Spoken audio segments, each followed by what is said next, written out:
The explosion had seemingly come from nowhere. Rocky remembered was running towards the shelves, scattering tools and throwing boxes aside like trash as he frantically searched for something to free Chase. Even though the police dog had given his final rights over the door, the mix refused to walk away, desiring to try until the very last moment to save the shepherd. Zuma's body lay on the floor, splat out as a faint trickle of blood came from his head. The Labrador had been struck hard. Rocky didn't desire to go further. He just needed the problematic dog to stay down for a few moments. Overcome with panic and anxiety, Marshall tried to say something, but his voice was given out, forcing a Dalmatian to flee for somewhere to hide. Rocky looked towards another shelf, still with a hopeful expression, when the blast happened. The walls smashed inwards, and a wave of fire violently erupted into the room. The explosion toppled the rest of the tower before they had a chance to react, the fire catching them within its surging claws. It was a while before Rocky regained consciousness, wincing as he tried to lumber himself back up, his paws scratching against the floor as he felt burnt. His fur singed with the fire screeched over him, and during the explosion that door acted as a barrier to the basement, held against the blast for only half a second before the pressure ripped it off the wall and sent it crashing into the air. Coughing out dust he tried to see through the smoke had pilfered him into the room. Liberty was next to stand, hobbling over her elongated body on 4 weak little legs. She tried to speak, but only hacked out ash and dust. Blinking her eyes, she turned her head slowly, only to come to a massive hit of shock. She jumped back at the sight of the metal object smash into the garage door, bending it inwards and opening it up outside. It was the door from earlier, erupted off its hinges, and now used to break out the garage. "Marshall!" Rocky barked, looking around the scorched room. "Are you—" "Yeah, I'm right here." The Dalmatian suddenly appeared at his side, his white fur blackened with soot. "You okay?" To Rocky's complete and absolute surprise, Marshall wasn't even a twinge afraid. He was clearly in somewhat distressed as he just witnessed his home collapse. Yet for the current situation, he was oddly calm and collected. "Me?" the mix said, aghast. "What about you? You're covered in ash." "It's soot, actually. There's a difference." The Dalmatian shook himself, producing a black cloud. "These kinds of scenarios are my specialty. I'm a firefighter, remember?" He gave a confident smile. "Wait!" Liberty ran up. "Where's Zuma?" All 3 dogs looked to where the lab's body was left. To their alarm, the 4th dog had vanished without a trace. Not even a trail of paw prints could be seen, nor a blood trail. Zuma had seemingly woken up and slipped away. "We need to find him." Marshall looked to the group. "And Chase, too. He was already walking towards the dark, empty doorway." Instantly agreeing with Marshall, Liberty jumped to his support. "I agree. We gotta find the lab." Rocky was unsure. "Do we, though?" he questioned. "You saw what he did." The Dalmatian stopped in his tracks, quietly heeding his words. Marshall loved his family unconditionally, and seeing sky and rubble fall to the monster nearly shattered him.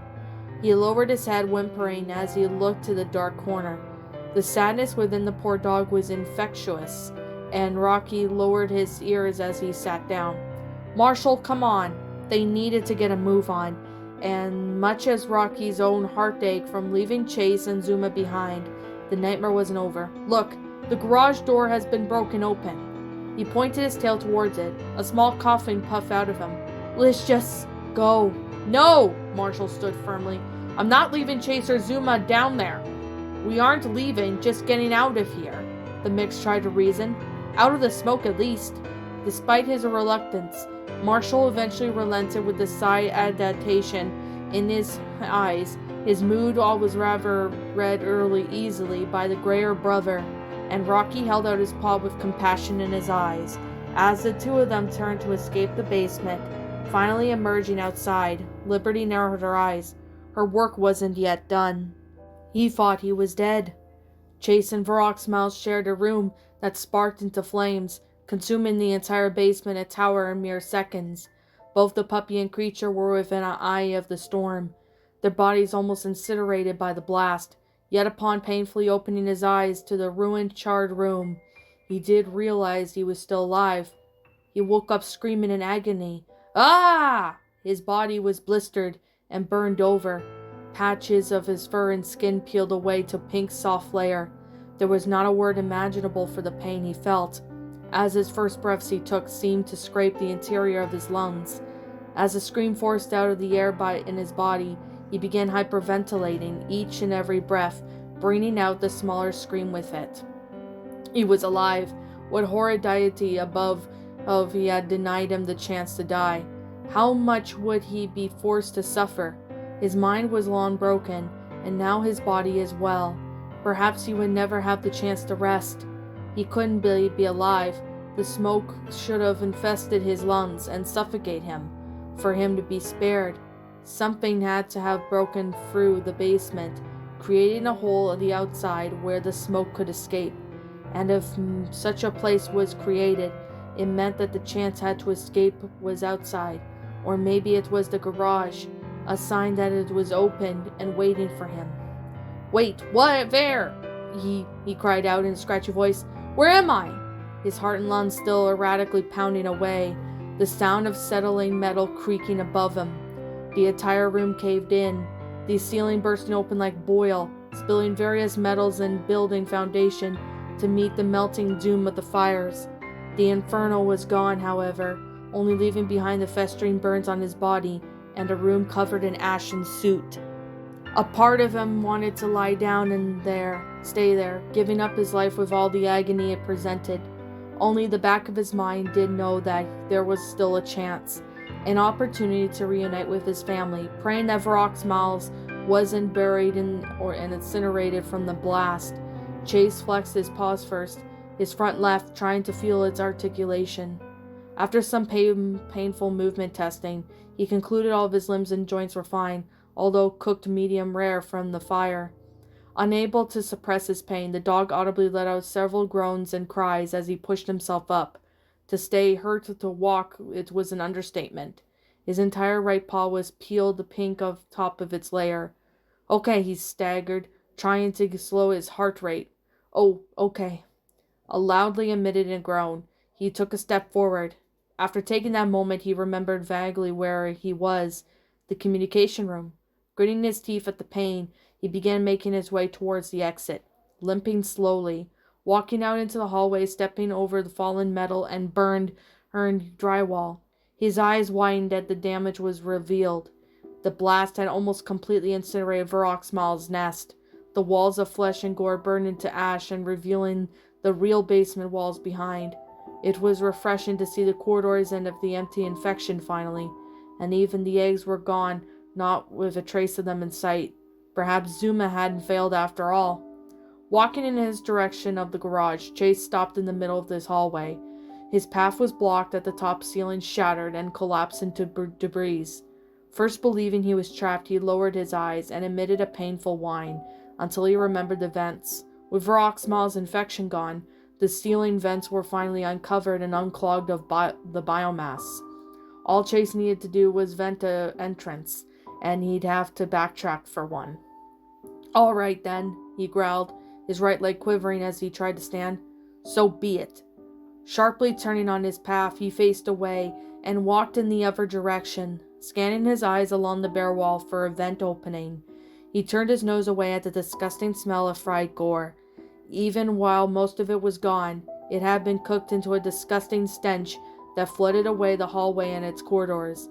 His mind raced for solutions, roadmaps, any for answer where his life should be headed. Should he escape? Even if Ryder somehow returned within the hour? A good proportion of his team was gone, and the rest scarred, and the entire tower was destroyed. Where else could they have go from there? Making a turn as he followed the hallway, he thought to each of his friends and family with remorse. He never found an apology suitable to redeem what he had done, assuming it was redeemable at all. Marshall used to be innocent. only to have it all shattered in the worst way possible. He'd surely never be the same again. As much as Chase hated to say it, he was no leader. Such a title could only be capable to Rocky, the one dog who had held them together the best he could. He didn't blame Zuma for what he did, almost believing his life was worth ending. He could barely imagine what Sky would think of all this, and he wondered if killing her was more a mercy than putting her through horrors. With rubble carrying Vrock's miles from the beginning, if he ever got out of there, Chase would shudder at the bulldog as he came across.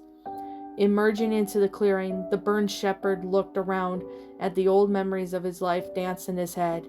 Each step of his paw cracked and sizzled above the ash-covered floor, stenches of melted rubber and plaster making him grimace. There was nothing left down there, just an empty tomb of broken hearts. The sooner he found the vent opening, the sooner he would escape this nightmare.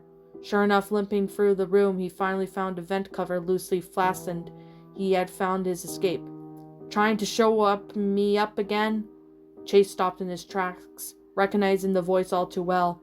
Taking a long sigh, Chase had lowered his head a little as he felt a burning gaze on his back. Walking through the ash and debris, Zuma emerged with a cold expression on his face. "You always were hard to get rid of," he admitted, with a sigh drip of admiration, only for it to be quickly swallowed up with spite. Still his back turned, Chase searched for words to say, but he couldn't find anything to say. "What are you?" Zuma squinted his eyes, looking at the burned dog up and down.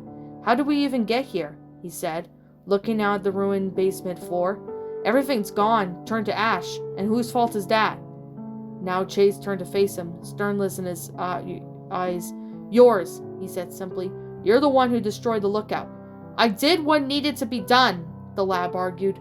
"Burned down our home maybe, but look around you. It fried the infection and killed Vrock's malice," he declared with a fantastical victory, a grin creeping on his face. "The only thing I have left to get rid of is you, whatever you are." "You," Chase said with a shaky breath. "No, you're not allowed to talk," Zuma suddenly growled, bristling his fur. "Because all that's ever come out of your mouth is lies." He swiped his paw in rage, kicking a piece of wood. His voice slowly lowered, speaking calmly, yet the rage was still too clear. "Maybe a lie I could get behind, and we could have all made mistakes," he admitted. "But you're a murderer, and killing a member of our family. Well, I don't think I could ever get behind that." It was then that Chase understood. You're here to kill me, aren't you?" The lab was unresponsive, yet his eyes flickered to meet Chase's gaze, and quiet standoff between the two of them. "So that's it," the shepherd chuckled darkly. "Kill your own brother, and that's the end of the Paw Patrol?" "You're not my brother," Zuma suddenly shouted, snapping in anger. "In a matter of fact, I really don't know what you are. You're not the dog I spent 10 years with." He shook his head. "You're not Chase." Even in his own anger, Chase couldn't deny how much he agreed with those words. Sighing to himself, his hostility faded away, leaving him nothing but a broken shell. As letting him get himself back in, his burned wounds cracked in the process he moved. His ears flattened. Only he could confirm Zuma's word. "You're right," he finally confessed, a faint smile emitting from him. I don't even know who I am anymore." Tears ran down his cheeks, hissing as they passed over one of his blisters. He had tried to fight enough sadness to the static and the shame, but now he realized never could. "Nothing," he whimpered. "Nothing will ever be the same." He looked back at Zuma, now unable to control the emotion leaking from his eyes. I'm sorry, Zuma." The lab flattened slightly, raising an eyebrow. "I'm sorry," Chase wept, "for ruining all of it." Heeding the words, Zuma averted his eyes to the ground, pondering over his choices in the situation. He had won, although he didn't expect how easily he achieved it. A part of the lab wanted Chase to remain defiant, allowing him to further bask in the satisfaction of exposing a monster hiding within his friend. But Chase wasn't a monster, he was a puppy. A sad puppy who made terrible mistakes and was being eaten alive inside. Perhaps the old police dog in the past still remained within him, But Zuma wasn't interested in the answer to that question. Something about Chase's accountability only made him angrier. We've done a lot, haven't we? The lab leaned back a little. We solved problem after problem, saved the town and city more than we could count. He then came forward, all really remembering the key moment from their time in Adventure City. Yet somehow, it always comes back to you, he said with spite in his tongue. What makes you so much more special than us, Chase?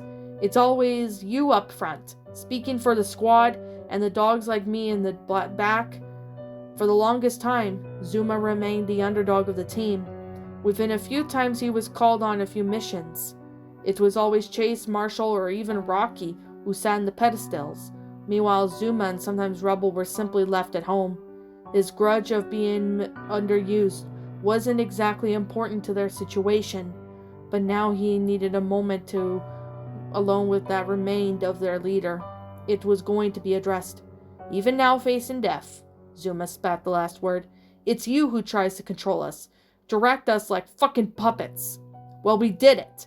He laughed erratically. We followed your word and obey every little command you gave us. He darkened, leering at Chase with gritted teeth. Are you proud of where your leadership took us? Sky and Rebel dead, Marshall traumatized, and Rocky struggling to keep his own sanity? You know I never would agree with me on my plan to incinerate the tower, but of course you wouldn't, he grinned, wagging his tail slowly.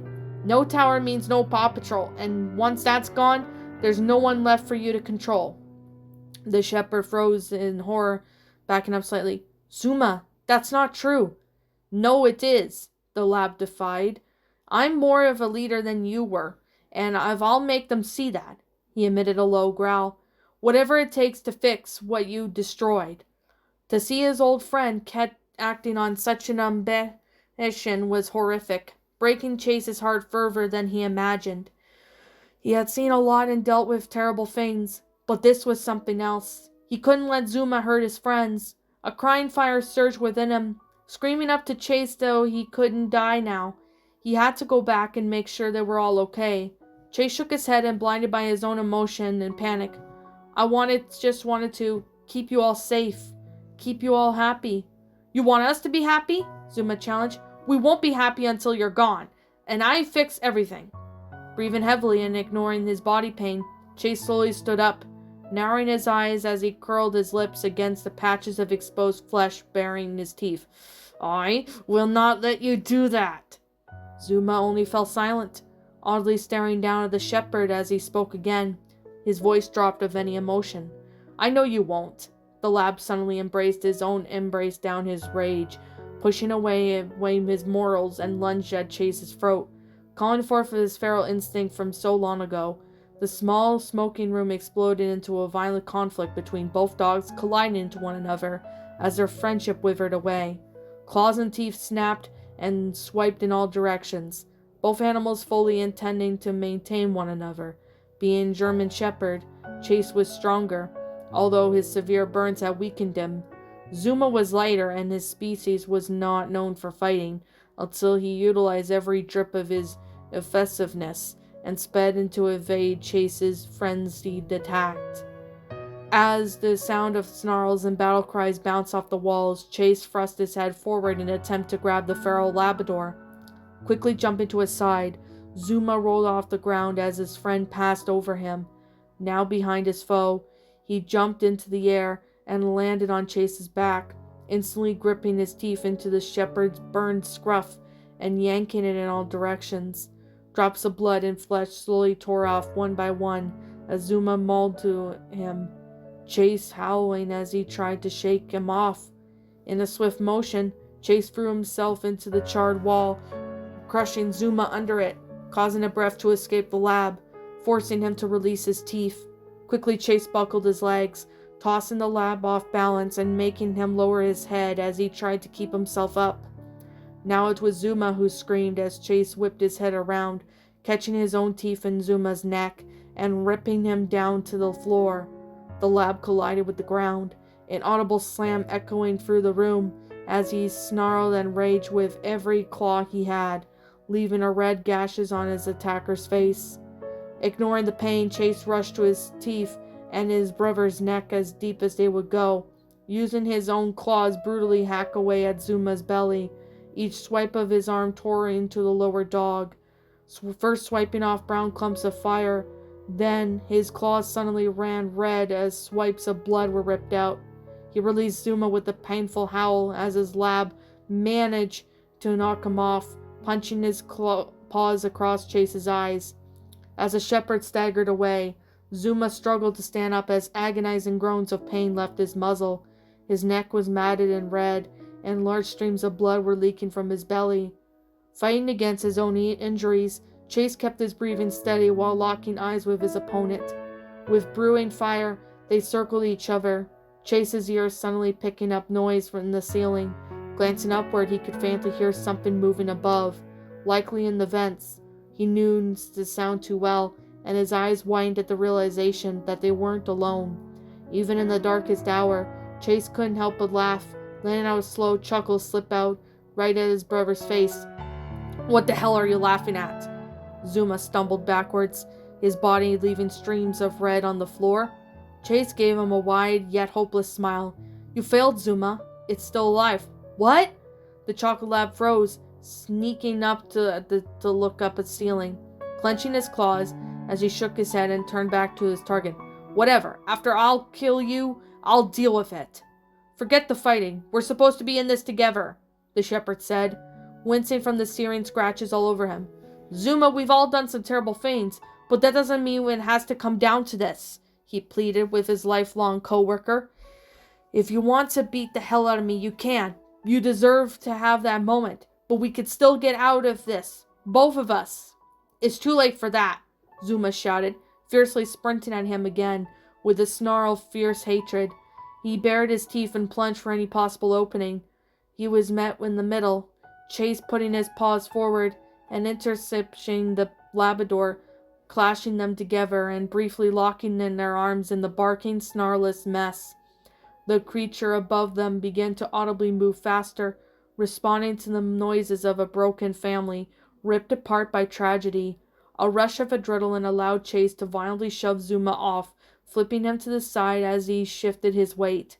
The thinner dog hit the floor and instantly rolled back to his paws, darting his amber eyes to the floor. He spotted a small blunt pipe, likely broken off from the explosion. Wasting no time flipping it into the air and grabbing it by his teeth, he wielded it like a blunt weapon. Now Chase faltered in surprise as he took a step back, taken off guard. Still, the shepherd tried to get through to him. "Zuma, don't you understand? Varrock's malice is practically laughing at us right now. This is exactly what it wanted, to tear us all apart." "You fucking gaslighter," the lab spat. "Don't pin your own crimes on that thing. It did enough, but you're still the one who ruined everything." Chase took a deep step back, blood dripping from his face. "That's not what I meant. I'm not saying it was responsible for everything. I'm saying that if we don't stick together, we'll never be rid of it," he barked. "It wants us to kill each other. We're sabotaging ourselves by doing so." "Then maybe we have something in common, it and I," said the Coast Guard as he dragged the pipe along the ground. Zuma had never used a weapon before, as noted by his sloppy form of swinging as hard as he jumped at Chase. The shepherd winced as he stumbled aside, and quickly as he could, dodging the swing as he stumbled on the floor. Surging with ferocity, Zuma instantly swung back in the opposite direction, his own body getting carried by the weight of the swing. There was no window to evade the attack, and Chase winced as he held up his arm in a feeble attempt to defend himself. The blunt metal slammed against his body, knocking him backwards and making him yell at the white-hot pain that paralyzed his arm. Dazed and mouth sore from holding the metal, Zuma shook his head as he dragged the pipe along the floor, watching his old leader stumble against the edge of the room. Even as the small body was beginning to buckle under his spent energy, the Labrador snarled as he held up the pipe in his mouth, bringing it for another, a lackluster swing. Acting in the flash, Chase jumped forward and caught the pipe within his paws, intercepting the attack and locking the weapon between them. Zuma staggered as the shockwave hit him, nearly breaking a few of his teeth. Then his head shot backward as the shepherd's paws punched his nose. The pipe then dropped and hit the dusty floor, Chase leaping down and grabbing the lab's paw in his teeth before he could fall back, pulling Zuma right back in. He embraced his claws as it tore through the lab's already wounded belly, tearing it up even more than before. His opponent tried to scream, but every sound was muffled by the shock as he was ripped into. By the time he pulled his paw free, Zuma was already a wounded mess. His stomach was shredded, raining blood in that way that flooded the floor. His paws and face were torn into, sending powerful agony through him. Furiously growling, Chase stumbled back as his hold was broken, narrowing his eyes as he watched the lab move. With next to nothing left, Zuma grimaced his pain as he limped over, his hatred being the only left thing to carry him as his body couldn't. But hatred in the way of taking him more than it gave, and Zuma tried to attack, although his form and speed were greatly hindered. Chase stopped right then and there as it was happened, grabbing Zuma's mangled paw in his teeth and yanking it forward. The Labrador let out a squeak as his body tumbled onto the floor like broken glass. Breathing heavily as blood escaped him, Zuma slowly looked up, fighting his pain for everything left to fuel him. Taking a final stand, the lab staggered back up. Instantly, Chase's claws met Zuma's face, tearing into his eye and nose, and the attack finished it. The force of the impact throwing Zuma back into the ground, and this time he didn't get up. Watching his brother fall, Chase breathed heavily as the fight ended, his blistered body reprimanding him for the aggressive moment. The Labrador was subdued, and the shepherd's attack was meant to incapacitate him. As such strategy of going for the eyes, even the other was intended to fight to the death. Chase's heart only broke at the sudden sight of Zuma broken on the floor. The fight left him, his ears and tail lowered, his face from the expression of utter sorrow. Struggling to stand, Zuma writhed on the floor, snarling and writhing as he was covered in cuts, breathing sporadically. He looked up at his adversary. A hateful expression closed his face, yet there was a faint glimmer of something else. So, he fought to get out of flexing his own bloodied brown paws. "Is this it? You're going to kill me too?" He let out a red grin peel across his face, baring his broken teeth and cut gums. "Do it then. We have nothing left anyway." Shifting in his own blood, the lab let out a long bubbling sigh. "The Paw Patrol is gone, torn apart within it, so finish it." If Chase had a silver urges to kill the Labrador, they were history by now. In the fight, he acted in defense, swiftly bringing the lab down as his own drive carried him past his body in agony. But for every second he spent staring at his fallen brother, only sadness was met in return. After a long moment, Chase shook his head. "No, I'm not going to do that to you." "What?" Zuma said, almost a genuine surprise. "You have to. Didn't you hear a word I said? You have to." A groan erupted in him, pain coursing through his frame. "You have to finish what you've started, right?" The question hung in the air, but the shepherd merely looked away. The musty air of burned room was filled with griefs from both sides, a clashing bloody teeth and claw ending, with only sorrow and regret. Chase could see it now. The Paw Patrol was truly gone. No matter what he tried to tell himself, something about the revelation brought an odd flicker of peace to his heart. "I already have," Chase said, a tear running down his face. "Goodbye, Zuma." He turned his back on the lab, returning to the event gate on the wall. His brother's voice shouted in alarm, "What? No! Get back here!" Chase gripped his paws along the edge of the vent gate, beginning to tug it free. "Chase, you won't leave me here! You're a killer just like the rest!" The shepherd swiftly gave a final tug, successfully pulling it off the wall, and providing access to the vents inside. "Think of Ryder, damn it!" "Ryder?" Chase merely chuckled as he dipped his head down and climbed into the vents, his paws crossing over from the burnt tile onto the sheet metal. "Chase!" The call fell on deaf ears as the shepherd vanished into the narrow corridors, and the tip of his tail finally disappearing away. Zuma watched it go with a horrible sinking feeling. He realized he was alone, completely abandoned and left behind. A fate worse than death. "Chase!" he shouted, as loud as he possibly could, but there was no response. His enemy had escaped, as well as all of his friends and family. Everything had failed with the shot to his gut that bled down in perfectionism. Everything was written to plan, yet he was the one who suffered alone and abandoned. Looking around helplessly, he couldn't believe his own situation. "No," he muttered simply. His breathing went shaky, and he reached a paw forward in an effort to crawl. Then he remembered how injured it was, his mangled body unable to move. Growling, Zuma refused to bleed out, undergo one more could find him. He had to get back. Fighting his pain, he reached forward again, his eyes locked on the vent opening. A large glove hand suddenly dipped down from his view, flexing its 5 razor-sharp claws. The wrist was fastened with the arm's shreds of burned veins and intestine. Reeking a smell of burnt flesh, Zuma's breathing stopped. Its heart skipped a beat as the sound of animalistic growling emitted from him. With nowhere to go, the lab helplessly looked behind him, terrified of what he would see. Varrock's malice was beyond pissed off. Its wormy organ-like body showed its blistering and burns. It had likely found somewhere to hide in the explosion, although not without suffering a few of its own injuries. What locked Zuma's expression and nearly stopped his pulse was the creature's face. The skin mask it wore, the only thing giving Varrock's malice a resemblance to a dog, was completely gone, likely burned off instead of still wearing it. The creature simply discarded away as true face. Underneath it would haunt Zuma the final seconds of his life. It had no ears or nose, and the features that only mask possessed instead of Varrock's malice itself as its head was composed of bloody pink flesh, with visible fangs and moving worm-like appendages moving around it. With its mask on, the large clumps of eyes that dotted its face were now revealed. In addition to its 2 main eyes, it slot several, for at least more infested in its head than various areas. Its chin, cheeks, and even the sides of its muzzle had bloodshot eye peeking out, all staring down at Zuma. Its mouth was locked in a permanent snarl, its full jaw now exposed as a line of juddering fangs. Tentacles hung down from the back of its head, moving in the air with the rest of him.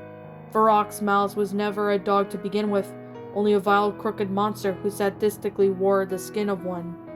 Overcome with fear, Zuma panicked and ran, turning to a random hallway and fleeing for his life through the ashes. Varrock's malice could be heard hissing behind him, watching him run and then screech into the air, and its pounding footsteps rushed down in seconds. Zuma could barely get another few feet of distance before a tentacle clamped around his leg, yanking the puppy off the floor and flinging him into the wall. With a slamming impact, his body collided with the surface and fell to the ground. A sharp bursting pain flashed through him. "Ah!" he shrieked, stumbling to a stop. "Ah!" His vision clouded over from his mind, his spinning. Unable to push himself up, the lab sat on the floor stunned, waiting for the ringing to leave his ears. Like a looming hunter, Varrock's malice appeared on his side, walking sideways to his view and crouching down to meet him. Zuma's breathing quickened, his face spreading with terror, as a wordless panic left his muzzle. Helpless to run, the lab sat paralyzed in horror as Varrock's malice stared him down, squatting low with the only mere inches between them. His voice could only perform panicked whimpers, unable to create words under the pressuring stare of the maskless monster. Watching him for a moment, Varrock's malice began unhinging its jaws, emitting a rising growl, and flexing its claws. Zuma's whimpers carefully intensify, his cries increasing in volume. Boiling in anger, the creature roared out with full voice, roaring into the puppy's face.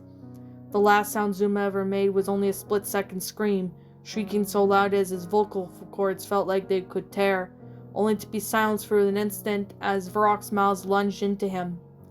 Crawling through the vents of the lookout, Chase hurried as much as he could. He shuffled his body through the dark passageways with his only family in mind. He saw a light up ahead briefly, bringing hope into the dogs as he quickened his pace, approaching in the exit of the vent. Chase excitedly peeked out, only for his joy to dim as he realized that it was just another room. "Great," he grumbled. getting agitated with the complexity of the basement. Looking around, he only saw the massive furnace connected to several pipes along the walls. Some tables were stacked against the wall and various objects littered the room. Chase rolled his eyes and turned away when he suddenly stopped, cold and freezing halt, as he suddenly remembered. The boiler room. He had found it. Amidst the terror and fear, Chase had almost entirely forgotten this room even existed, the core location he was trying to get to from the very beginning. In a foolish action, he had discarded his gun and the ACG radio with any of these walls, and he could finally get them back. Exploding into movement, Chase turned and climbed out of the vent, finally returning to the boiler room and stepped out. His heart pounded as he darted his gaze around. Triumph finally reaching his objective was almost sending him into a frenzy. Then he stopped. His gaze fell upon the soul that remained trapped within Sky. A haunting breath. Chase couldn't move as he spotted her. At first she looked alive, merely sleeping on the metal table, and for a moment he was attempting to call her name. The cockapoo lay motionless, rigor mortis already settling in to lock up her limbs as her eyes dulled. She was long dead, merely cast into the tomb that was the lookout. Averting his eyes, although he couldn't hide from the guilt and shame that now hung over him, he took the ground and trailed his nose, searching for his lost belongings. He kept this in mind forward, but the haunted memory of the murderer and the lookout constantly crept up him. He finally found his gun, bullets still within it, sitting on the floor under the table where it was tossed. Upon picking up, Chase realized that he had no way of effectually holding it. His pup pack was long gone, yet he couldn't remember when he lost it. If it wasn't thrown into the explosion, then it would have lost sometime later in another attack. Lowering his ears in a whimper, he knew it'd be foolish to leave a weapon behind, especially now. With no other option, he made sure the safety was on and nestled the gun in his collar, the plastic strap firmly holding it despite the burns around it. Ryder had made them well. The feeling of the metal on his neck was uncomfortable, not to mention the anxiety of having a weapon so close to him. He also found the blood reader sitting on the floor, the one device that was supposed to save them all, yet a single misused doomed item. Chase then felt shame, looking down and kicked it away in the ash where it would never be found again. The ACG radio was uncovered a few feet away, and to Chase's delight it was still intact. Holding up the small device, he was suddenly filled with certainty. What if he did something wrong? What if they couldn't hear him? What if they weren't in Venture Bay anymore? Cyrus and the other dogs had long packed up their things and vanished? Even then, he was still out of options. Chase hit the button on the center, and a blinking green light turned on, a signal that was activated. "Hello?" He spoke into it, half expecting a reply. "Can anyone hear me?" The radio only responded with static. No sign of an answer from the other side. The shepherd let out a sigh, already expecting this. "This is Chase. Was once the Paw Patrol lookout. Look, I don't know if anyone can hear me, but we found it," he reported. "I mean, hell, Varrock's Mouse is really here. It's been here for who knows how long. We fought in the basements, and we all got out except for one of us. We also picked up Liberty from the Archline Foundation. I don't know if it's important." He sighed into the device. "This animal, this creature, is nothing that belongs in the world.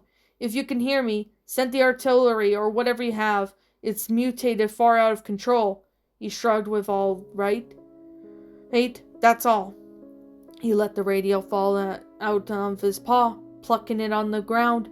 He turned back to Sky, still lying on the table. Shaking his head, he knew to face his crimes and death, although he had other matters to attend to now. He was attempted to place her in the furnace, gifting her with final rite of cremation. However, the explosion stole all that fuel away and ruptured the gas pipes, leaving burning machine unusable. Turning around, he spotted the elevator doors that led to the rest of the tower. The power was beyond doubt, yet the damage the tower received gave Chase an idea. The doors were cracked and slightly bent inward, allowing the shepherd to climb through them and emerge into the dark elevator corridor that only led upward. Surrounded by dead machinery, looking up he could see the elevator, still stuck on the main floor as it was pinned by debris and rubble, unable to move. Gripping the dangling cords and chains, Chase had already steadily climbed upwards. He was thankful for that moment that Ryder was teaching him how to climb during his police training. Emerging through the broken hole in the elevator, Chase climbed up to the main floor of the tower on the ground level. Looking around, the tower was completely unrecognizable compared to what it used to be. He was technically outside, but the explosion had leveled the tower, causing the main observation deck to fall and crash to the ground. Even with the canopony of broken metal above him, the grass floor was unmistakable, and Chase greatly enjoyed placing the paw in the cool ground outside after all the time underground. Light peered through the slits and crevices of the metal, signaling that it was no longer dark outside. The sunrise was just beginning. He never felt happier, crawling through that wreckage and poking his head out into the fresh air. He could never take anything for granted again. The sight of the trees and fields had never been so beautiful. The kennels still stood in circles around the fallen tower, although Zuma's had been smashed under debris. He was finally outside. He escaped. There were no words to describe how amazing the sun felt on his fur. After hours of dark cold from the basement, no more machinery, no more disgusting gore, no more infection, just a warm orange sky and bright green grass to embrace him. Taking a deep breath and inhale of fresh outside air, he felt his body pain ease from the rays of the warm sun. Although there was no time for sunbathing, he still had to reunite with the others and flee the hospital. Then a voice met his ears, panicked and feminine. "How am I supposed to know? I'm not going back down there." He turned his head to the direction of the sound, then immediately started to walk. He was about to call out to the voice when he listened more intently. "You didn't tell me it would be anything like this." Chase stopped, narrowing his as he listened. Crouching down low, he began to creep forward with reduced noise, darting back close to the massive pile of debris and metal that was once a tower. He used the jutting pieces over his cover. As he approached the speaker, peeking out from his cover, he spotted Liberty standing in the clearing. "Can't you just come and get me?" the dachshund argued in their collar. "I almost died several times." "And why would I do that?" hissed an icy voice coming through. "You have not only met failure that I was promised with success, but you have literally jeopardized everything in the Archline Foundation intended to do. So why should I give you anything?" The sight of Liberty talking to the radio made Chase furious, as he firmly remembered she had never had a caller during that time in the basement. Neither she hid it away, or so no one would see, or possibly that made Chase's blood boil. She'd taken off of Marshall or Rocky. Growling, he crouched down to listen. Who was she speaking to? "Dutch, can you just leave? You can't just leave me here," came her plea. "I could get all four of them, I promise." "How many promises do you intend to convince me of? It's most disappointing to see my investment turn up empty." "Look, I just need more help. Do you think you could order Captain Cyrus to come and assist me? I'm sure Chase and Zuma are still down here. Dutch's voice came through the snarl. "That's not their job, Liberty. I hired them to bring back the creature once it's achieved with full evolution. And now you tell me my prized bioweapon is gone?" "No, it's not gone," Liberty said, her voice breaking into a plea. "Not all of it, at least. Like I said, Chase and Zuma are still down there." "Well, do you have them?" No, but I can." She clenched her radio tightly, her legs shaking. The voice on the other side of the line was less than pleased. "Too much has gone into the project for you to wreck it all in a single night. Next time I hear your voice, you better have pleasant news, or I'm leaving you down there." Chase came up from behind Liberty. "Who were you talking to?" "Ah!" The smaller dog spun around in surprise, startled as she spiked with her singed fur, and the sight of the outburst shepherd nearly topped her, and very audible click could be heard from her radio. The other caller had immediately hung up the line. "Chase, you're..." she stuttered in disbelief. "Who were you talking to? How are you..." "Who are you talking to?" Chase said with a growl, taking a step closer to her. Hey! Liberty recoiled fearful, taking a defensive step back. "Back off!" Chase wasn't having it. "Where are the others?" "I said back off!" she snarled, baring her teeth. "I have a knife." A knife. She had been armed this whole time, finishing her with her games. Chase quickly sat back and pulled it from the gun to his collar. Liberty's eyes went wide, all of her defiance gone in a snap. Upon spotting the much more lethal weapon, fear spread throughout her as she stared down at the barrel of the gun. "Talk," he hissed, pointing at the weapon between her eyes. His captive flickered her eyes to the side, looking for a way out, yet there was none. Realizing she was caught, Liberty was angry and emitted a growl, only to sigh in defeat. Narrowing her eyes, she fluttered her fur for a little in an attempt to maintain her composure. She met with Chase's fiery gaze. "Fine, just get the gun out of my face," Liberty tried bargaining, growling increasingly agitated the longer the weapon was pointed at her. Despite her qualms, Chase was in no mood. "Say something, like, and maybe I will." When he said no reason for her to trust her anymore, a betrayal that will only insult to injury, he was forced to deal with Zuma. He was exhausted, distressed, and trying with every fabric of his mind to try and ignore the blistering pain all over his body.